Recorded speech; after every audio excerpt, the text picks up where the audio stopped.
Morning students, today we will start with the grade 6th and we will discuss the next topic of lesson number 2. So the next topic of this lesson is a difference between a mixture and a compound. Students, already we have discussed the characteristics of a mixture and the characteristics of compound. Today we will distinguish between them, okay? So first one, a mixture accept solution are heterogeneous. It means to say that leaving all the type of solution, all the mixtures are a heterogeneous type of mixture, okay? And in the compound, all the compounds are homogeneous, okay? Then second, in a mixture, the constituent may be present in any proportion. It means to say that from where the mixture is made up of by mixing the two constituents, that constituent may be present in any proportion. There is no fixed ratio. Okay. But in the compound, the constituent elements are present in the fixed ratio. That means the ratio never changes in the case of a compound and they are present in a fixed ratio. Okay. For example, if I will take the mixture of rice and stone, then I never bother about the quantity of the rice and quantity of the stone.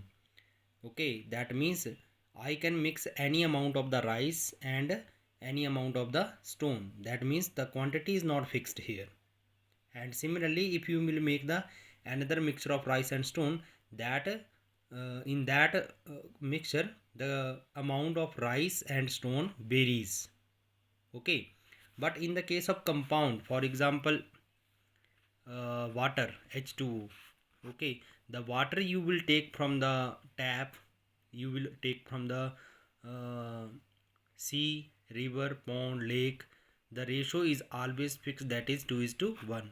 But in the case of the mixture, the ratio never fixed, okay? So this is the meaning of this point, okay? Then third, a mixture shows the property of its constituents. It means to say that after mixing the constituents, they will never lose their properties, okay? Then here in the compound, the properties of the compound varies entirely or entirely different from those of its constituent elements. Okay, let me explain this point. For example, if you are having what you can say that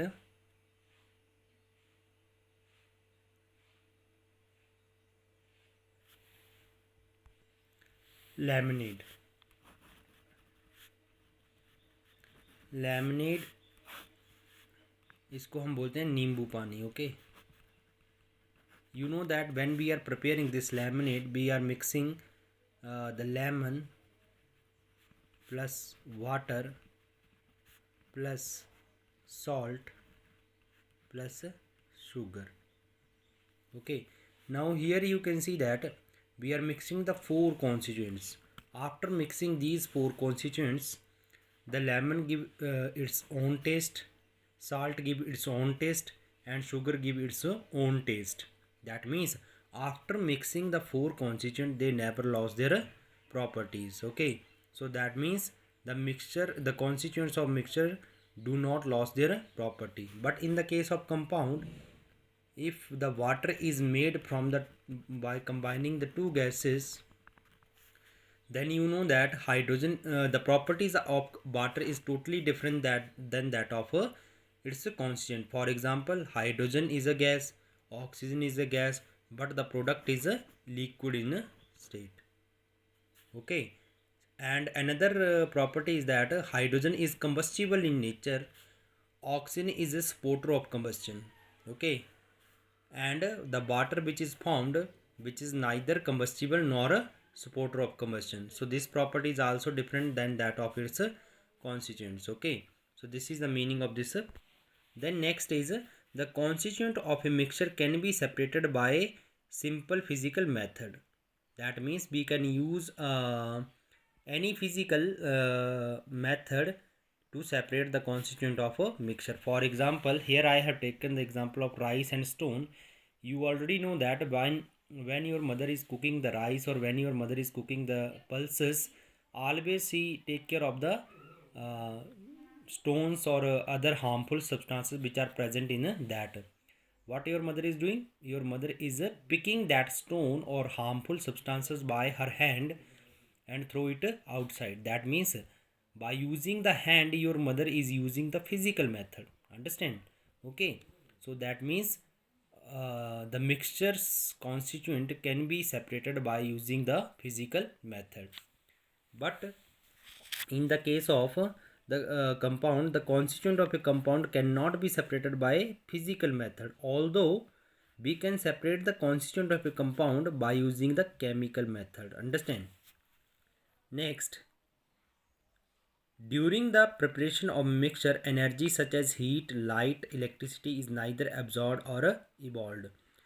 It means to say that there is no change energy, no energy change takes place in the mixtures formation. Okay, but in the case of compound, energy may be either absorbed or evolved while the preparation of a compound.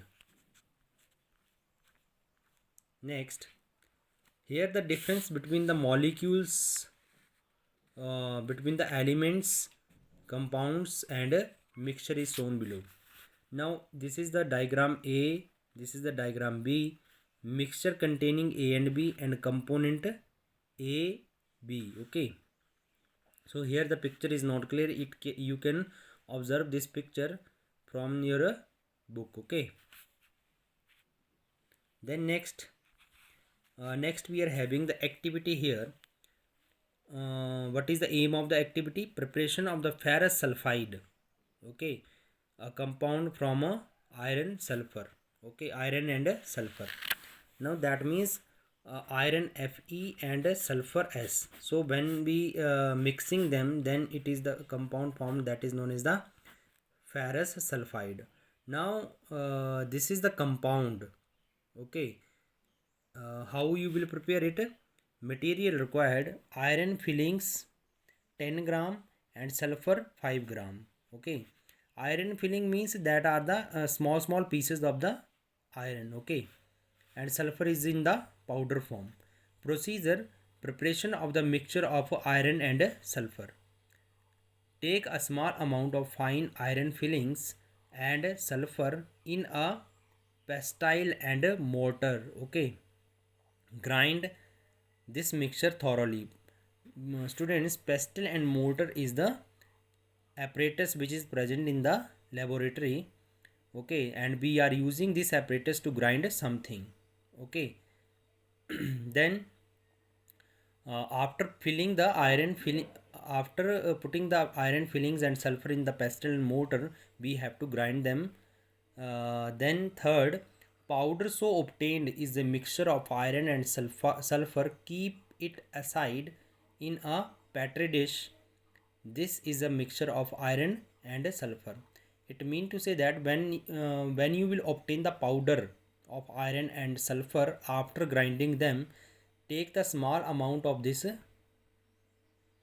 mixture into the petri dish. Okay, then preparation of a compound of sulfur and iron. Okay, now this is the mixture be obtained. Okay, after grinding the iron and sulfur, we are obtaining the mixture. Now by after obtaining the mixture, we have to convert that into the compound. How you will convert? Transfer a part of mixture into a china dish. It means to say that we have to take the small part of that mixture into the china dish. Then we will heat this china dish on a low flame until the reaction starts. When the reaction is over, the whole mass in the china dish turns black. It means to say that after heating, the color of the iron sulfur powder changes into black color. Okay, grind the solid black mass, uh, the whole mass in the china dish.